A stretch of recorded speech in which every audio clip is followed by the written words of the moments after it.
Hello friends, welcome to my new YouTube channel new Lakshya की classes में मैं राजदीप एक बार फिर से आप सभी का स्वागत करता हूं।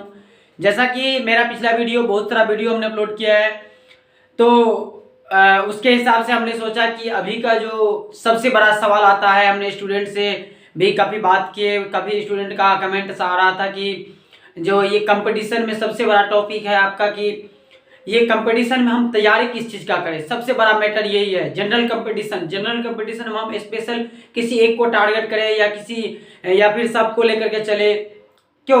तो आप लोगों के माइंड में बहुत सारा क्वेश्चन घूमता है, जो कि हम लोग का मिडिल क्लास आदमी है उस सभी को क्या होता है कि दो तीन चीज़, जैसे कि बिहार पुलिस हुआ, दरोगा हुआ, इसके बाद आपका आर्मी हुआ, ये दो तीन जो कॉमन चीज़ है वो सभी जो है सो गाँव घर के आदमी सबको जो है सो पता रहता है। बाकी का सेक्टर के बारे में मेन बात है कि जानकारी नहीं पता रहता है, तो उस वजह से क्या होता है, स्टूडेंट डिमोटिवेट हो जाता है कि हमें इस सेक्टर में नहीं जाना है, बिहार पुलिस में नहीं जाना है, हमें जो है सो जीडी में नहीं जाना है।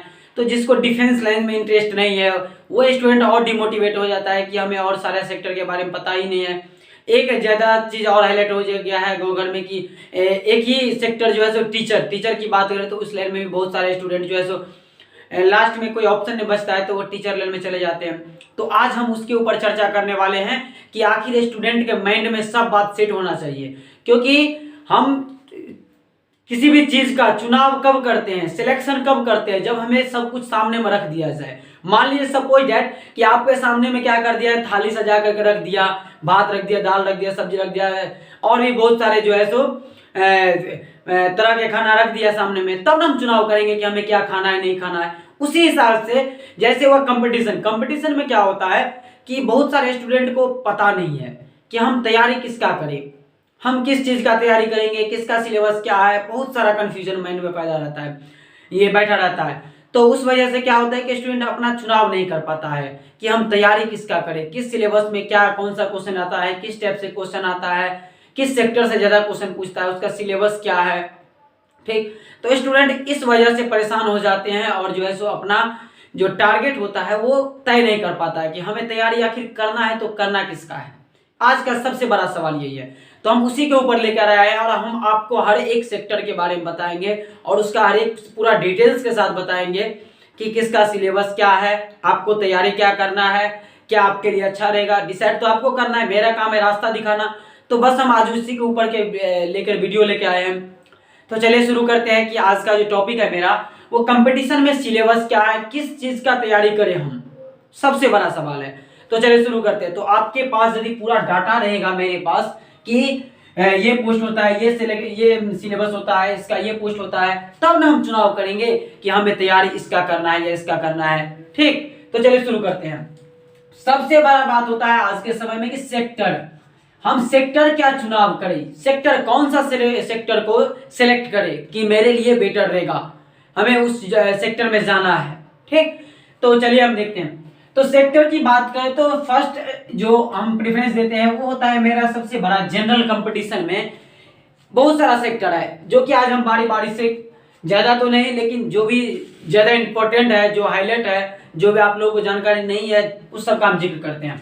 तो सबसे पहले लेते हैं हम एसएससी, जो कि अभी इंडिया में सबसे बड़ा सेक्टर है ये जॉब का, क्योंकि इस जॉब में जो एसएससी स्टाफ सिलेक्शन कमीशन, इसके अंतर्गत बहुत सारा पोस्ट आता है। हर साल इसमें लगभग जो है सो 40,000 से भी ज्यादा वैकेंसी आता है, 40,000 प्लस वैकेंसी हर साल। और एसएससी हुआ, इसके बाद दूसरा बात करें तो आपका आता है बैंकिंग। ये दो सेक्टर ऐसा सेक्टर है, इसमें भी हर साल जो है सो 30,000 प्लस वैकेंसी आता है, हर साल फिक्स है। ये दो सेक्टर एक ऐसा है जो आपको हर साल जो है सो पर ईयर इसमें वैकेंसी फिक्स रहता आता ही है। आपका जैसे मान लीजिए 2022-23 चल रहा है, 2023 के दिसंबर में ही 2024 का में जो भी एग्जाम होगा, जो भी नोटिफिकेशन आएगा, कितना तारीख को आएगा, एग्जाम कैलेंडर, आपका वैकेंसी कैलेंडर पहले जारी कर दिया जाता है। ये नहीं बिहार पुलिस की तरह कि बिहार पुलिस कब आएगा, बिहार पुलिस का कोई ठीक नहीं है, दरोगा कब आएगा, रेलवे का कब आएगा, रेलवे का भी ठीक नहीं है। ठीक, तो आज हम चर्चा करने वाले हैं सभी के ऊपर। हम एसएससी के ऊपर चर्चा करेंगे, हम बैंकिंग के ऊपर चर्चा करेंगे, इसके बाद हम चर्चा करेंगे आपका रेलवे के ऊपर चर्चा करेंगे, रेलवे के ऊपर भी चर्चा करेंगे। और इसके बाद 4 में हम ले लेते हैं अदर्स। अदर्स में आपका आ गया क्या क्या, अदर्स में आ गया बिहार पुलिस, दरोगा, इसके बाद आपका जो है सो बीपीएससी भी आ गया। ठीक, तो हम इसके ऊपर भी चर्चा करेंगे। तो सबसे पहले हम बात करते हैं एसएससी के बारे में कि एसएससी आखिर है क्या। तो एसएससी एक संस्था ऐसा है, भारत का सबसे बड़ा बात किया जाए एग्जाम सेंटर का, जो इस संस्था के अंतर्गत क्या होता है कि कोई भी एग्जाम कंडक्ट करवाया जाता है। और एसएससी एग्जाम कंडक्ट करवा करके क्या करता है कि उसमें से जो है सो क्या बोलते हैं इसको, एग्जाम कंडक्ट करवा करके आपका स्टूडेंट का जो सिलेक्शन करवा करके जो है सो जो अच्छा है उसका एग्जाम करवा करके अपना जो है सो सरकार को देता है, मंत्री को, कि आप जो है सो इसमें इसका जो है सो वैकेंसी है, इसमें आप सिलेक्ट कीजिए। ठीक, तो चलिए हम शुरू करते हैं। सबसे पहला है बात एसएससी। एसएससी के ऊपर बात करें तो सबसे पहले बात कर लेते हैं कि इसमें सेक्टर क्या क्या है एसएससी के अंतर्गत। एसएससी और ये जितना भी है हम आपको बता दिए, यहां तक ये सभी सेंट्रल गवर्नमेंट का जॉब है। ठीक, तो यहां से बात करते हैं एसएससी की बात करें हम तो स्टाफ सिलेक्शन कमीशन होता है। इसमें जो आता है आपका कौन कौन सा पोस्ट आता है, आपका आता है सबसे पहला कि एमटीएस, जो कि अभी चालू है इसका वैकेंसी। ठीक, अभी फॉर्म चल रहा है इसका। इसका बात करेंगे हम कि इसका जो है सो क्वालिफिकेशन क्या है, क्वालिफिकेशन क्या है। हम अभी सिलेबस नहीं बताएंगे, ठीक, हम सिर्फ बताएंगे पोस्ट और उसका क्वालिफिकेशन। तो बात करते हैं एमटीएस जो कि 10th लेवल पर होता है। ठीक, और इसका 10th लेवल होता है। इसके बाद बात करते हैं हम CHSL, combined higher secondary level, यानी कि ये इसको बोला जाता है, इसमें होता है आपका 12th लेवल। इसमें बहुत सारा पोस्ट आता है सीएचएसएल में, एलडीसी का आ गया, टाइपिंग का आ गया, इसके बाद आपका डाटा एंट्री ऑपरेटर का आ गया। ठीक, तो इसमें आता है ये सभी। इसके बाद बात करते हैं हम लोग सीपीओ, इसके बाद आता है आपका जीडी, इसके बाद आता है आपका सीजीएल, इसके बाद सीजीएल को हम लास्ट में लेते हैं, स्टेनोग्राफर,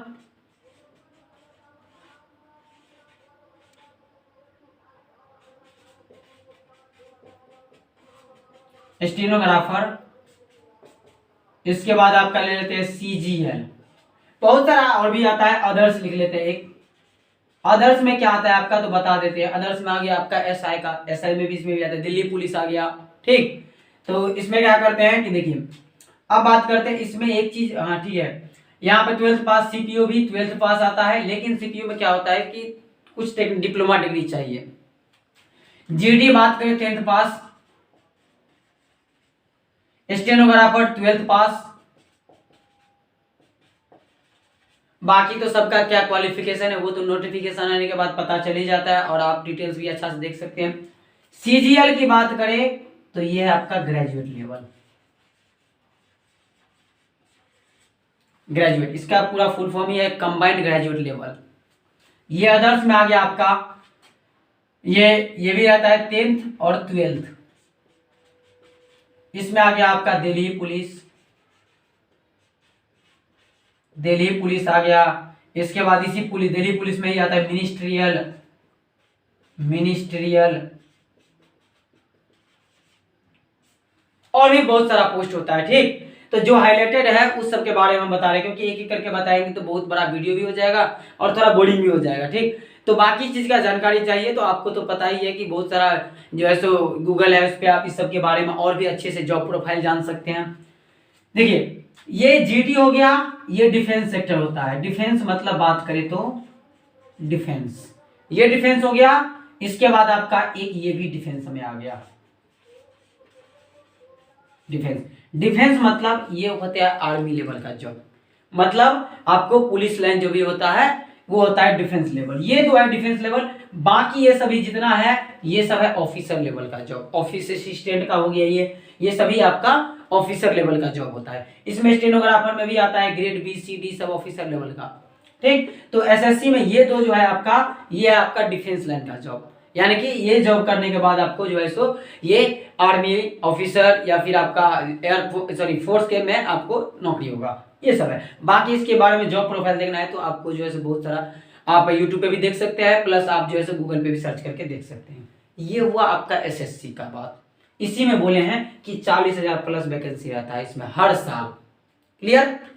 अब बात करते हैं कि एसएससी का सिलेबस क्या है। क्यों, अब बात करते हैं एसएससी का सिलेबस क्या है। तो बात करें तो सबका सिलेबस इसका सेम ही है, अभी जितना एसएससी का बताया। एसएससी में क्या होता है आपका मैथ, रीजनिंग, जीके जीएस और आपका एक होता है इंग्लिश। ये सभी होता है 25-25 मार्क्स का।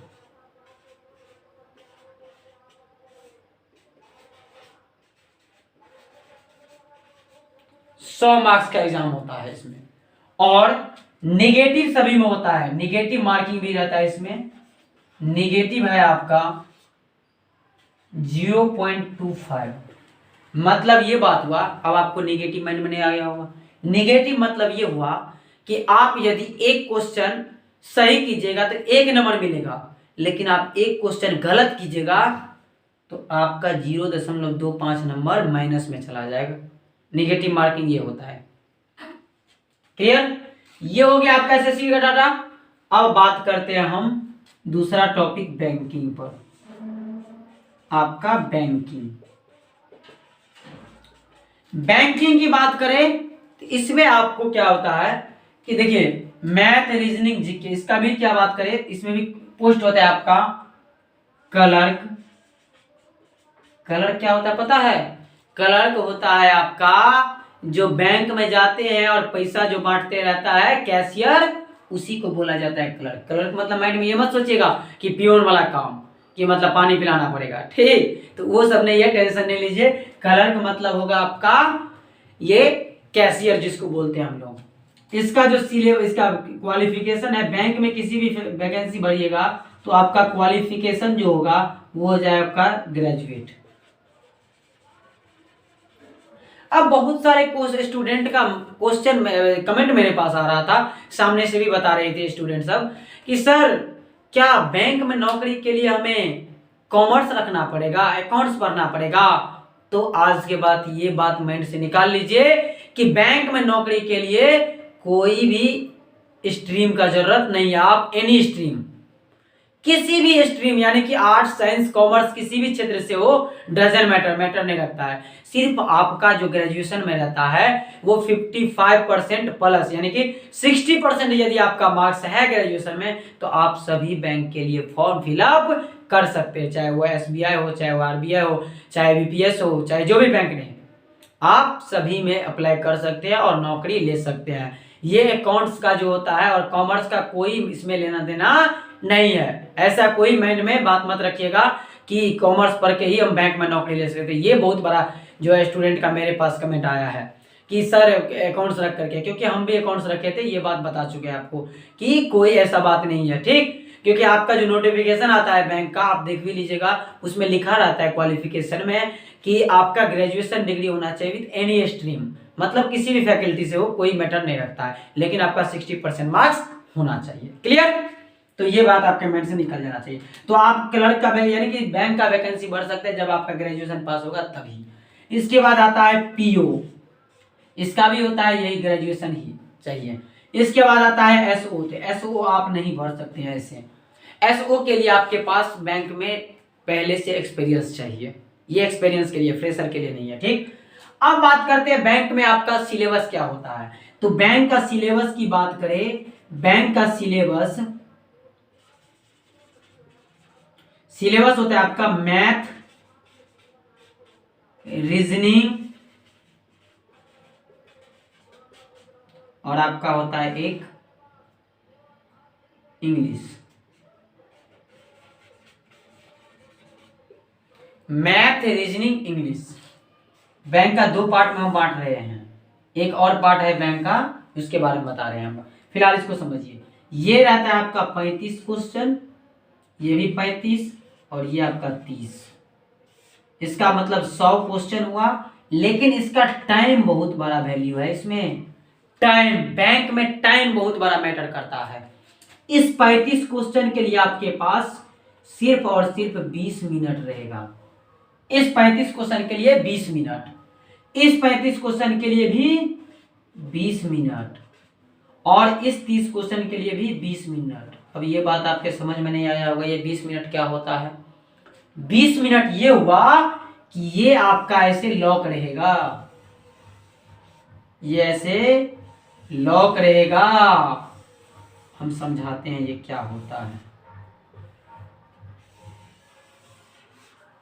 सिंपल सा बात समझिएगा कि मैथ 35 क्वेश्चन का मतलब हो गया कि आपको 35 क्वेश्चन के लिए केवल 20 मिनट मिलेगा। अब उस 35 क्वेश्चन को 20 मिनट में आपको बनाना है। जैसे 20 मिनट खत्म होगा आपका दूसरा सेक्टर ऑटोमेटिक ओपन हो जाएगा। जब तक 20 मिनट नहीं होगा तब तक दूसरा सेक्टर ओपन नहीं होगा। समझ में आया। जैसे ही रीजनिंग खुलेगा इसमें भी 20 मिनट लगेगा। 20 मिनट होने के बाद ऑटोमेटिक इंग्लिश का पेयर खुल जाएगा। समझ में आया। तो आपको पर में जो है सो 20 मिनट का टाइम दिया जाएगा पर सेक्टर सब्जेक्ट में। तो इसमें भी कितना हो जाता है, 1 घंटा टोटल। क्लियर। अब हम एक बात बताए थे कि बैंकिंग में क्या होता है, एक चीज के लिए जगह छोड़े थे। तो बैंक में एक होता है आपका ग्रामीण बैंक, आरआरबी, आईबीपीएस आरआरबी मतलब हो गया ग्रामीण बैंक। इसमें आपका जो सिलेबस होता है, ये जितना भी सिलेबस बताया ये है आपका पीटी का, प्रीलिम्स का है। मतलब पीटी का, क्योंकि बैंक में 2 एग्जाम होता है, एक पीटी होता है एक मेंस होता है। ठीक। आरआरबी की बात करें तो इसमें सिर्फ और सिर्फ मैथ होता है 40 मार्क्स और रीजनिंग होता है ये भी 40 मार्क्स का। टोटल 80 क्वेश्चन, और इसमें टाइम मिलता है कंबाइंड मिलाकर, इसमें अलग टाइम नहीं है, इसमें मिलता है 45 मिनट का टाइम। इसमें कंबाइंड टाइम मिलता है कि 45 मिनट में 80 क्वेश्चन बनाना है। ये हो गया आपका ग्रामीण बैंक का, ये भी इसका पीटी का है। अब मेंस में क्या सिलेबस होता है, मेंस में भी यही सिलेबस है। मेंस में एक्स्ट्रा बढ़ जाता है आपका करंट अफेयर्स, या आप उसमें कुछ स्टैटिक जी के भी ऐड हो जाता है। बाकी सिलेबस यही है, बस क्वेश्चन का थोड़ा सा क्वांटिटी बढ़ जाएगा। 35 है तो उसमें 50-50 करके रहता है, वैसे आप सिलेबस में देख सकते हैं। क्लियर। ये था आपका बैंक का सेक्टर। पीओ की बात करें तो पीओ में क्या होता है आपका, बैंक में पीओ में क्या होता है, ये बैंकिंग की बात करते हैं। इसमें पीओ में क्या होता है कि इसमें पीओ में होता है आपका ये इंटरव्यू होता है। और आपका क्लर्क में जो होता है, इसमें क्लर्क में कोई इंटरव्यू नहीं होता है। क्लर्क में कोई इंटरव्यू नहीं, आपका पीटी मेंस पास हो गया, आपका समझिए नौकरी फिक्स है। क्लियर। तो ये आज हो गया आपका बैंकिंग का, ये था सेक्टर आपका बैंकिंग का सेक्टर। अब हम चर्चा करेंगे आपको, बैंकिंग तो हो गया, अब बच गया रेलवे और इसके बाद बच गया अदर्स, तो हम चर्चा करेंगे। ठीक।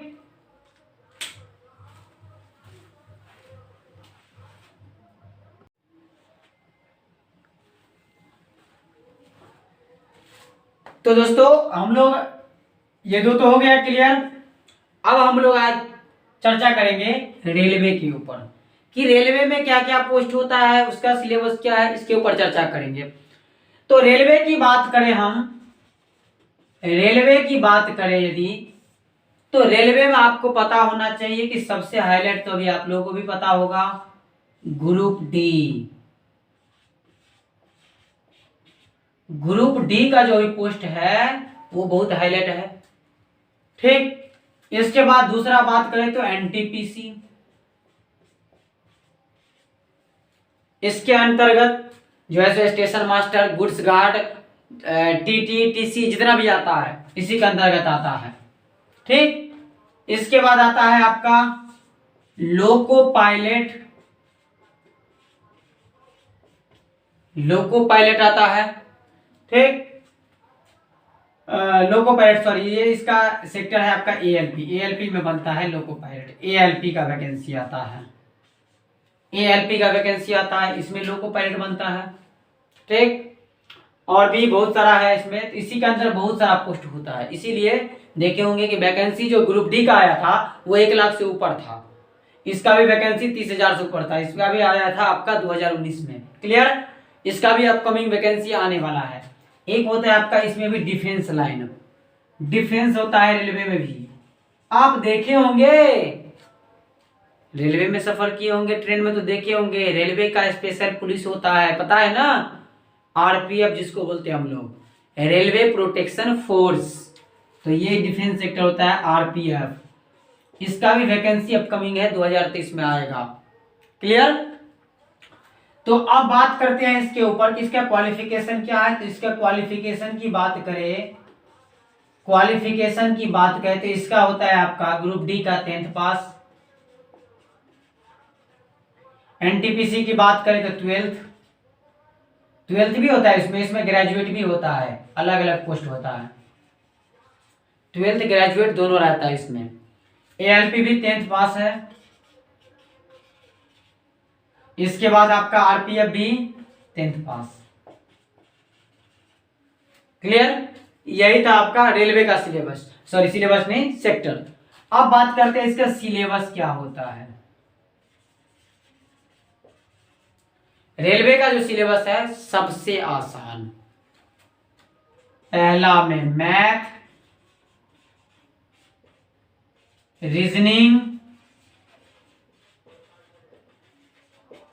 और आपका जीके। इसमें जीके जीएस जो होता है, इसमें आपका इंग्लिश का टेंशन नहीं है। इसमें आपका रहता है 35,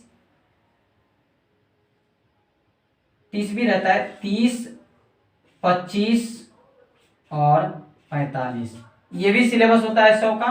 किसी किसी में क्या हो जाता है कि इसी में क्या हो जाता है 35, 35 और 30, 100। मतलब बात करते हैं ये 30, 30 जो है 30, 25, 45 ये हो जाता है आपका, ये उल्टा हो गया सॉरी, ये 30 और ये आपका 25। ये आपका जो सिलेबस है 25, 30 और 45 ये हो जाता है अभी ग्रुप डी का। और बात करें अदरवाइज का तो 35, 35, 30 सभी का सिलेबस है। ये हो गया आपका रेलवे का।